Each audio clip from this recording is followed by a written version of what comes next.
तो 8 से विभाज्यता का नियम है कि जिस संख्या के अंतिम 3 अंक शून्य हो, तीनों 0 हो, या वो तीनों के तीनों अंक 8 से अगर भाग हो जाते हैं तो वह संख्या 8 से भाग या विभाजित हो जाएगी, जैसे हमने इस एग्जाम्पल में देख लिया है।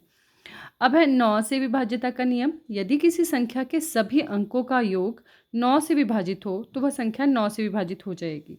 जैसे हमने 3 का विभाज्यता का नियम देखा था कि जब 3 सारे अंकों का योग जो है वो अगर 3 से भाग हो जाता है तो वो पूरी की पूरी संख्या 3 से भाग हो जाएगी।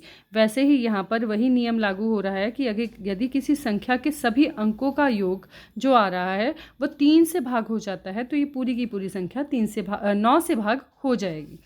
तो जैसे 5769 को हमने देखा कि इसमें जो जितने भी अंक है 5, 7, 6, 9, इनको प्लस करके देखा तो 27 आया, तो वो 9 से भाग हो रहा है, तो ये पूरी की पूरी संख्या भी 9 से भाग हो जाएगी।